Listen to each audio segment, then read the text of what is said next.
আসসালামু আলাইকুম বন্ধুরা, কেমন আছেন সবাই? আজকে আমরা ড্রাকুলার শেষ পর্ব নিয়ে এসেছি, মানে হোটেল ট্রান্সসালভানিয়ার পার্ট 4। চলুন তাহলে বেশি কথা না বলে গল্পটা শুরু করি। ভিডিওটি দেখার আগে সবার কাছে আমাদের চ্যানেলটি সাবস্ক্রাইব করার অনুরোধ রইল। সিনেমার শুরুতে ড্রাকুলার সেই পুরনো স্মৃতিকে আবারও দেখানো হয়। আমাদেরকে দেখানো হয় তার মেয়ে যখন ছোট ছিল, বড় হওয়ার সাথে সাথে তার একটা ছোট্ট কুটিরকে বিশাল বড় হোটেলে পরিণত করে। মেভিস বড় হয়ে গেলে তার সঙ্গে জনি নামের একটা মানুষের বিয়ে হয়, কিন্তু ড্রাকুলা তাকে একদমই পছন্দ করতো না। আজকে হলো হোটেল ট্রান্সসালভানিয়ার 125তম অ্যানিভার্সারি, তাই আজকের দিনটা সেলিব্রেট করার জন্য দুনিয়ার সকল মনস্টার এই পার্টিতে এসেছে। পার্টির সব দায়িত্ব দেওয়া ছিল জনির ওপর, কারণ সে খুবই একজন ভালো ইভেন্ট ম্যানেজার ছিল। তো পার্টি যখন শুরু হয়, ড্রাকুলার তখন মনে হয় জনির প্ল্যান উল্টোপাল্টা কাজ করবে। কিছুক্ষণ পর সেটাই হয়, কিন্তু এখানে ড্রাকুলার একটি স্পেশাল পাওয়ার রয়েছে। সে জাদু জানতো এবং সেই জাদু দিয়ে সবাইকে ফ্রিজ করে দেয়, তারপর সবকিছু নর্মাল করে দেয়। এরপর ড্রাকুলা এসে জরুরি একটা ঘোষণা দেবে। ড্রাকুলা তার গার্লফ্রেন্ড অ্যারিকাকে জানায় সে এখন এই হোটেল থেকে রিটায়ার করতে চায় এবং এই হোটেলের দায়িত্ব সে তার মেয়ে এবং জামাইকে দিতে চায়। কিন্তু ড্রাকুলা যখন এই কথাটা বলছিল, তার নিজের মনে দোটানা ছিল। তার মনে হচ্ছিল জনি কি আসলে হোটেলটা সামলাতে পারবে। ড্রাকুলা যখন এইসব কথা বলছিল, ওইদিকে মেভিস তার পাওয়ার দিয়ে কান বড় করে সব কথা শুনে ফেলে। মেভিস তখন এক্সাইটেড হয়ে জনিকে সব কথা বলে দেয়, আর জনিও শুনে খুবই খুশি হয়। এখানে জনির মনে একটু দুঃখ ছিল। সে মানুষ আর ড্রাকুলা একজন মনস্টার, তাই ড্রাকুলা হয়তো মন থেকে এখনও তার পরিবারের একজন বলে মেনে নিতে পারেনি। মেভিস তখন জনিকে বোঝায়, তুমি তো আমাদের ফ্যামিলিরই একজন, তুমি তো বাইরের কেউ নও। তুমি যদি ফ্যামিলির মধ্যেই না হতে, তাহলে বাবা কি তোমাকে হোটেল দেওয়ার মতো এত বড় সিদ্ধান্ত নিত? জনি তখন বলে, আমি ড্রাকুলাকে ধন্যবাদ জানাতে চাই। মেভিস তখন এটা করতে বারণ করে, বলে, আমি তো এটা আড়াল থেকে শুনেছি, বাবা তোমাকে সারপ্রাইজ দিতে চেয়েছে, তুমি যদি এখন বলে দাও সেটা তো সারপ্রাইজ থাকবে না। জনি অনেক চেষ্টা করে, কিন্তু তার পেটের ভেতরে যেটা ঢোকে সেটা না বেরোনো পর্যন্ত ওর শান্তি হয় না। এরপর সে বসে থাকার চেষ্টা করে, কিন্তু এখানে হাস্যকর একটা দৃশ্য দেখতে পায়। চেয়ার নিজে থেকে ড্র্যাকের কাছে পৌঁছে যায়। সেখানে ড্র্যাক তার স্পিচ রেডি করছিল, মানে জনিকে সে কিভাবে বলবে যে আজ থেকে এই হোটেলের দায়িত্ব তার। উল্টো জনি সেখানে গিয়ে বলে, আমি জানি তুমি হোটেলটা আমাকে দিতে চেয়েছো, আমি তোমার হোটেলটা পাওয়ার পর পুরোটা বদলে দেব। জনি যেভাবে বলে, ড্র্যাক সেভাবে কল্পনা করতে থাকে। কল্পনা করে দেখে তার হোটেলের একদম 12টা বাজিয়ে দিয়েছে। তো ড্র্যাক তখন খুব ভয় পেয়ে যায় এবং জনিকে ফ্রিজ করে দিয়ে একা একাই বলতে থাকে যে আমি যদি জনিকে হোটেলের দায়িত্ব দিই, তাহলে ও আমার হোটেল বরবাদ করে দেবে। এই কারণে ড্রাকুলার মন তখনই বদলে যায়। ড্রাকুলা তখন জনিকে বলে, এটা যেহেতু একটা মনস্টারদের হোটেল, তাই এই হোটেলের দায়িত্ব একটা মনস্টারকে দিতে হবে, আমি কোনো মানুষকে দিতে পারবো না। এটা শুনে জনির মন অনেক খারাপ হয়ে যায় এবং সে আবারও ভাবতে থাকে ড্রাকুলা হয়তো তার পরিবারের একজন বলে মেনে নিতে পারেনি। ওদিকে ড্রাকুলা যে স্পিচ রেডি করেছিল সেটা পাল্টে দেয়। এরপর সেই বিশেষ ঘোষণা করার দিন চলে আসে। ড্রাকুলা স্টেজে উঠে এসে দাঁড়ায়। মেভিস যেটা শুনেছিল, ড্রাকুলা স্টেজে উঠে অন্য কথা বলে। এটা শুনে অ্যারিকা এবং মেভিস খুবই অবাক হয়ে যায়। ড্রাকুলা তো হোটেল দেওয়ার কথা ছিল, মানে ওরা দুজন তো এরকমটাই জানতো। এরপর মেভিস এবং অ্যারিকা দুজনেই ড্রাকুলার সঙ্গে কথা বলার চেষ্টা করে, কিন্তু ড্রাকুলা কৌশলে তাদের থেকে এড়িয়ে যায়। ড্রাকুলা পার্টি থেকে বের হয়ে যায় যাতে তাকে প্রশ্নের উত্তর দিতে না হয়। অন্যদিকে জনি বসে বসে ভাবতে থাকে, এই সব কিছু আমার জন্য হয়েছে। আজ আমি মানুষ বলে এই হোটেলের দায়িত্ব আমি পেলাম না। জনির কথা তখন ভ্যান হেলসিং শুনে ফেলে, যাকে আমরা গত পর্বে দেখেছি। ভ্যান হেলসিং তখন বলে, আমি তোমাকে সাহায্য করব। এরপর জনিকে তার ল্যাবে নিয়ে যায়। ভ্যান হেলসিং মূলত বিজ্ঞানী। সেখানে জনিকে একটা রেগান দেখায়। ভ্যান হেলসিং বলে, এই রেগানের মাধ্যমে যে কোনো মানুষকে মনস্টার এবং মনস্টার থেকে মানুষে পরিণত করতে পারবে। এরপর তারা একটা গিনিপিগের ওপরে অ্যাপ্লাই করে এবং সেই গিনিপিগটা সাথে সাথে একটা মনস্টারে পরিণত হয়, যেটা দেখে জনি অনেক খুশি হয়ে যায় এবং ভ্যান হেলসিংকে বলে, আমাকে খুব বড় একটা মনস্টার বানিয়ে দাও। ভ্যান হেলসিং তখন বলে, তুমি কী ধরনের মনস্টার হবে এটা আমি জানি না, এটা তোমার উপরে অ্যাপ্লাই করলেই জানতে পারবো। জনি বলে, ঠিক আছে, তুমি তাড়াতাড়ি আমার উপরে অ্যাপ্লাই করো। এরপর ওই রেগানটা যখন জনির উপরে অ্যাপ্লাই করা হয়, জনির সাথে সাথে একটা বিশাল বড় মনস্টারে পরিণত হয় এবং আমাদেরকে খুব হাস্যকর একটা মনস্টার দেখানো হয়। এদিকে আমরা দেখি ড্রাকুলার ল্যাবে কারোর আওয়াজ পাই। ল্যাবে এসে জনিকে মনস্টার রূপে দেখে অবাক হয়ে যায় আর ভ্যান হেলসিংকে জিজ্ঞাসা করে, এটা তুমি কি করেছো? জনি তখন ড্রাকুলাকে থামিয়ে দেয় আর বলে, আমি এখন মনস্টার হয়েছি, এখন তো তুমি আমাকে হোটেলের দায়িত্ব দিতেই পারো। আরও বলে, আমি মেভিসকেও জানাবো। কিন্তু ড্রাকুলা জানে মেভিস জানতে পারলে খুবই কষ্ট পাবে।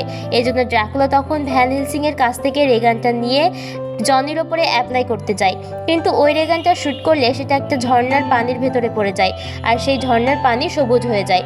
অন্যদিকে আমরা দেখি জনির সেলের ড্যানিশও মনস্টার রূপ দেখে ফেলে তার বাবার। ড্রাকুলা তখন ওদেরকে হিপনোটাইজ করে আর সব কিছু ভুলিয়ে দেয়।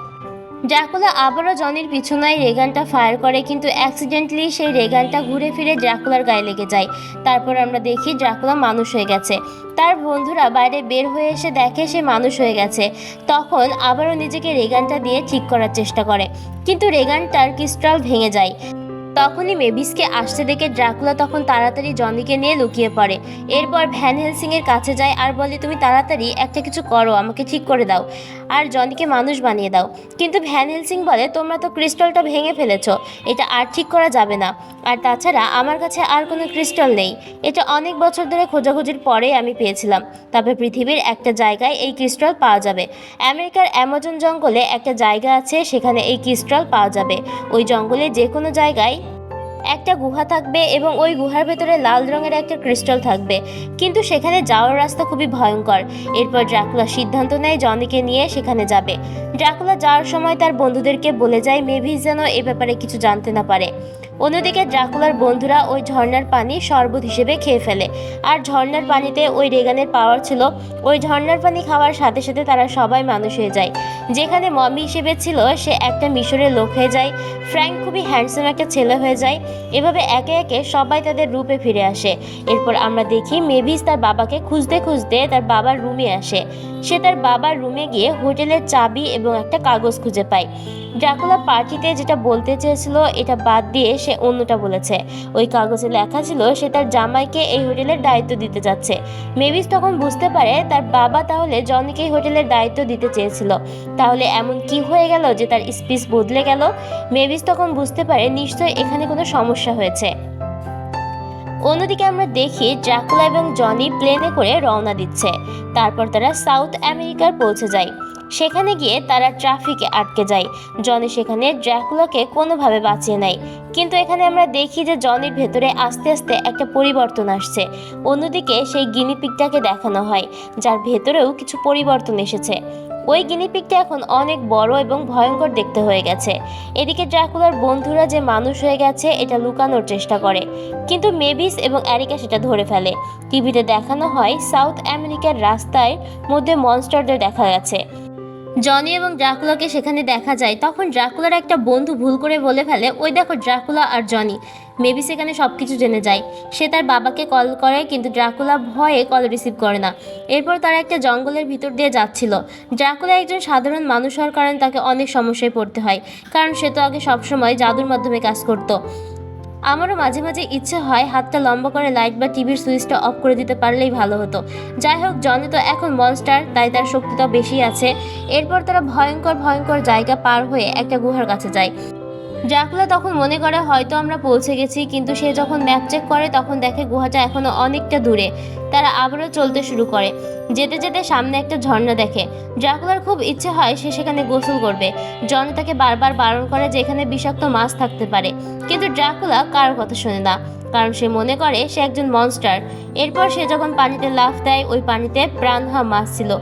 ওই মাছগুলো ড্রাকুলার পুরো শরীরে কামড় বসিয়ে দেয়। ড্রাকুলা যখন পানি থেকে উপরে উঠে আসে আমরা দেখতে পাই ড্রাকুলার পুরো শরীর ব্যান্ডেজ করা। তখনই আবারও মেভিস কল দেয়। ভয় পেয়ে ড্রাকুলা আবারও কলটা কেটে দেয় এবং ফোনটাই পানিতে ফেলে দেয়। মেভিস তখন অ্যারিকাকে নিয়ে ভ্যান হেলসিংয়ের কাছে যায়। সেখানে গিয়ে তারা ওই গিনিপিগটাকে দেখে। ওই গিনিপিগটা তাদের উপরে আক্রমণ করে। মেভিস এবং অ্যারিকা তখন কোনোভাবে সেই গিনিপিগটাকে একটা পাইপের ভেতরে আটকে ফেলে। মেভিস এবং অ্যারিকা তখন সিদ্ধান্ত নেয় তারা তাদের শিপে করে জনি এবং ড্রাকুলাকে উদ্ধার করতে যাবে। এরপর অ্যারিকা তার বিশেষ শিপে করে আমেরিকার উদ্দেশ্যে রওনা হয়। তাদের সাথে ড্রাকুলার সব বন্ধুরাও যায় সাহায্য করার জন্য। শিপ থেকে নেমে একটা গাড়ি করে জঙ্গলের ভিতরে যেতে থাকে, কিন্তু ওই জঙ্গলের ভেতরে কোথায় তারা আছে এটা জানা তো সম্ভব নয়। তখন মেভিস তার বিশেষ পাওয়ার দিয়ে জেনে নেয় জনি এবং ড্রাকুলা কোথায় আছে। অন্যদিকে আমরা দেখি ড্রাকুলা এবং জনি ভুল পথের দিকে যাচ্ছে এবং একটা উঁচু পাহাড়ে উঠে পড়েছে। এরপর তাদের দুজনের মধ্যে ঝগড়া লেগে যায়। ঝগড়া করতে করতে দুজনেই পাহাড় থেকে পড়ে যায়। ওরা তো ভাবে ওরা দুজনেই এখানেই মারা যাবে, কিন্তু ড্রাকুলা হঠাৎ খেয়াল করে যে জনির দুটো পাখা রয়েছে। ড্রাকুলা তখন জনিকে বলে, তোমার তো দুটো পাখা আছে, তুমি তো উড়তে পারবে। জনি তখন ওড়ার চেষ্টা করে। জনি দেখে সে উড়তে পারছে, কিন্তু ড্রাকুলা তো নিচেই পড়ে যাচ্ছে। জনির আর ড্রাকুলার কথা মনে নেই। হঠাৎই জনির ড্রাকুলার কথা মনে পড়ে আর সে ড্রাকুলাকে কোনোভাবে বাঁচিয়ে নেয়। এরপর রাতে বিশ্রাম নেওয়ার জন্য ওরা একটা জায়গায় আশ্রয় নেয়। ড্রাকুলাকে চিনতে দেখে জনি বোঝানোর চেষ্টা করে আর বলে, দেখো তুমি এত চিন্তা করছো কেন? তুমি মানুষ হয়েছো, তাতে কি হয়েছে? সকল খারাপ জিনিস থেকে একটা ভালো জিনিস বের হয়। দেখো আমার হাতে একটা মার্শম্যালো আছে। এটা বাইরে থেকে দেখতে কত শক্ত তাই না, কিন্তু দেখো এর ভেতরটা কত নরম। তো এর মানে হচ্ছে খারাপ জিনিসের মাঝেও ভালো জিনিস থাকে। তো আমাদেরকে এটা বের করে দিতে হবে। জ্যাক তখন জনির কথা শুনে মোটিভেট হয় এবং জনিকে বলে যে কেন সে তার হোটেলটা দেয়নি। ড্রাকুলা তখন বলতে যাবে তখনই সেখানে সবাই চলে আসে। মেভিস জনিকে দেখে খুবই খুশি হয়। ড্রাকুলা তখন দেখে তার বন্ধুরা মানুষ হয়ে গেছে এবং তাকে সবকিছু খুলে বলে। মেভিস তখন জনিকে জিজ্ঞাসা করে, তুমি কেন মনস্টার হলে? জনি তখন বলে, তোমার বাবা বলেছিল ওই হোটেলের দায়িত্ব শুধুমাত্র একটা মনস্টারকে দিতে পারবে, কোনো মানুষকে নয়। এটা শুনে অ্যারিক এবং মেভিস রেগে যায় আর জনি বিগড়ে যায়। জনি বলে, তোমার বাবা হয়তো আমাকে এখনো মেনে নিতে পারেনি। ড্রাকুলাকে তখন বোঝানোর চেষ্টা করে, কিন্তু জনি তো বোঝে না, কারণ জনি মনস্টার হওয়ার পর থেকে ওর মেজাজ খিটখিটে হয়ে গেছে আর আস্তে আস্তে তার ভেতরে পরিবর্তন আসছে। রেগে গিয়ে বলে, তুমি কখনোই আমাকে নিজের পরিবারের একজন মনে করনি। এরপর জনি জঙ্গলের ভিতরে চলে যায়। মেভিস তখন অ্যারিকাকে বলে, তুমি সবাইকে নিয়ে ক্রিস্টাল খুঁজতে যাও, আমি জনির পিছনে যাচ্ছি। যেতে যেতে অ্যারিকা ড্রাকুলাকে গিনিপিগের কথা বলে। সেই গিনিপিগটা কত ছোট ছিল, আস্তে আস্তে সেটা অনেক বড় হয়ে এবং ভয়ঙ্কর রূপ ধারণ করেছে। তার মানে জনির ক্ষেত্রেও ভয়ঙ্কর কিছু একটা হতে চলেছে। ম্যাপ অনুযায়ী তাদেরকে একটা নদী পার হতে হবে। গাড়িটা পানিতে নামিয়ে নেয়। এই এরিকার গাড়িটা ছিল স্পেশাল একটা গাড়ি। পানিতে নামানোর সাথে সাথে একটা নৌকার মতো গাড়িতে পরিণত হয়। এরপর তারা সেই গুহার সামনে এসে হাজির হয়। ড্রাকুলার তখন মনে পড়ে ভ্যান হেলসিং এর কথা। সে বলেছিল তোমরা যেখানে যাবে সেই জায়গাটা খুবই ভয়ঙ্কর। তখনই তাদের গাড়িটা ওয়াটারফল বেয়ে নিচে পড়ে যায়। নানা রকম বিপদের সম্মুখীন হয়ে তারা কোনোভাবে সেই গুহার কাছে এসে পৌঁছয়। গুহার ভেতরে ড্রাকুলা প্রথমে প্রবেশ করে, গিয়ে দেখে গুহাটা শুধু ক্রিস্টালে ভরা। এদিকে জনি বড় হতে হতে অনেক বড় হয়ে গেছে। মেভিস তখন জনিকে শান্ত করার চেষ্টা করে, কিন্তু সে তো শান্ত হয় না, উল্টো লাল লাল চোখ করে তাকিয়ে থাকে। জনি তখন বলে, আমি মনস্টারদেরকে ঘৃণা করি, এবং মেভিসের উপরে আক্রমণ শুরু করে। তখনই অ্যারিকা মেভিসকে কল দেয় আর বলে, আমরা গুহার ভেতরে পৌঁছে গেছি, তুমি খুব তাড়াতাড়ি জনিকে নিয়ে পৌঁছাও। এদিকে আমরা দেখি ড্রাকুলা এবং তার সব বন্ধুরা ক্রিস্টাল খুঁজতে খুঁজতে সবাই আলাদা হয়ে গেছে। ওদিকে মেভিস জনিকে উস্কানি দিয়ে গুহার দিকে নিয়ে আসছে। আস্তে আস্তে মেভিস দেখে সকাল হয়ে যাচ্ছে, আর সূর্যের আলো যদি মেভিসের গায়ে পড়ে তাহলে সে তো পুড়ে যাবে। যাই হোক, মেভিস কোনোভাবে গুহার ভেতরে ঢুকে পড়ে। এদিকে জনি আগের থেকে আরও বড় হয়ে যায়। গুহার ভেতরে এসে মেভিস ড্রাকুলাকে দেখে। মেভিস বলে, খুব তাড়াতাড়ি আমাদেরকে ক্রিস্টাল খুঁজে বের করতে হবে। ওদিকে জনি গুহা ভাঙতে শুরু করে, তাই ক্রিস্টালগুলো ভেঙে নিচে পড়তে থাকে। সবাই নিজেদের বাঁচানোর জন্য দৌড়াতে থাকে। ওই মুহূর্তে ড্রাকুলার নজর পড়ে রেড ক্রিস্টালের উপরে, যেটা তারা খুঁজছে। মেভিস তখন ড্রাকুলার থেকে গান নিয়ে ক্রিস্টাল আনতে চায় এবং জনিকে রেগান দিয়ে শ্যুট করতে যায়। তখনই জনি গুহার দেয়াল ভেঙে ভেতরে চলে আসে। সূর্যের আলো মেভিসের গায়ের উপরে পড়ে, কিন্তু তখনই ফ্র্যাঙ্ক এসে তাকে বাঁচিয়ে দেয় এবং একটা জায়গা দেখায় যেখান থেকে জনিকে শ্যুট করতে পারবে। এভাবে সবাই তাকে সাহায্য করে। এরপর রেগান দিয়ে শ্যুট করলেও জনির কোনো পরিবর্তন হয় না, মানে ওই মেশিনটার পাওয়ার জনির উপরে কোনো কাজই করছে না। জনি আরও ভয়ঙ্কর রূপ ধারণ করে। এবার জনি গুহার ভেতরে চলে আসে। এসব দেখে ড্রাকুলা ভাবে ওকে এভাবে আটকানো যাবে না। তো ড্রাকুলা এবার নিজের জীবন বাজি রেখে রিস্ক নেয়। ড্রাকুলা তখন বলে, তুমি একটা কথা বলেছিলে, তোমার কি মনে আছে? তুমি ওই মার্শম্যালোর মতোই, যার বাইরেটা অনেক শক্ত কিন্তু ভেতরটা অনেক নরম, ঠিক আমাদের পরিবারের মতো। বাইরে থেকে সবাইকে দেখলে শক্ত, কিন্তু ভেতরটা অনেক নরম। আমরা সবাই সবাইকে ভালোবাসি। তো এটা শুনে জনির মন নরম হয়ে যায় আর ড্রাকুলাকে জড়িয়ে ধরে। সুযোগ বুঝে মেভিস তখন রেগান দিয়ে শ্যুট করে। এরপর জনি মানুষ হয়ে যায়। তারপর প্লেনে ফেরার পথে জনি রেগান দিয়ে বাকি মনস্টারদেরকে আগের রূপে ফিরিয়ে দেয়। এদিকে ড্রাকুলাও তার মনস্টার রূপ ফিরে পায়। আর সত্যি কথা বলতে ড্রাকুলার এই মনস্টার রূপটাই আমার বেশি ভালো লাগে। যাই হোক, ড্রাকুলা বলে আমি আমার প্রমিস পূরণ করব, মানে হোটেলের দায়িত্ব জনিকে দিয়ে দেবে। যখন তারা হোটেলে পৌঁছায় দেখে সেখানে হোটেল বলতে কিছুই নেই। তো সেখানে গিয়ে দেখে সেই পিগটা বিশাল বড় এবং ভয়ঙ্কর রূপ ধারণ করেছে। এই কাজটা কে করেছে? সেই পিগটাই করেছে। ড্রাকুলা তখন রেগান দিয়ে শুট করে গিনি পিগটাকে ঠিক করে দেয়। কিন্তু কাজ যা করা সেটা তো করা হয়েই গেছে। এরপর আমরা দেখি ড্রাকুলা মন খারাপ করে বসে থাকে। মেভিস আর জনি বলে তুমি কোনো চিন্তা করো না, তোমার হোটেলকে আবার আগের মতো করে দেব। তখন ড্রাকুলা বুঝতে পারে তার মেয়ের জামাই যোগ্য হয়েছে দায়িত্ব নেওয়ার জন্য। হোটেলের চাবিটা তখন জনিকে দিয়ে দেয় আর বলে এখন থেকে সব দায়িত্ব তোমাদের, তোমরা যেভাবে চালাবে হোটেল সেভাবেই চলবে। এরপর আমাদেরকে 1 বছর পরের সিন দেখানো হয়। হোটেল ট্রান্সসালভেনিয়ার ওপেনিং শুরু হয়, কিন্তু সেই হোটেলটা বাইরে থেকে দেখতে ঠিক একদম আগের মতনই আছে। ভেতরে ঢুকে ড্রাকুলা তো অবাক হয়ে যায়, কারণ সে যেভাবে কল্পনা করেছিল জনি তার হোটেলটাকে ঠিক সেভাবেই সাজিয়েছে। আর এরই সঙ্গে গল্পটা এখানেই শেষ হয়ে যায়।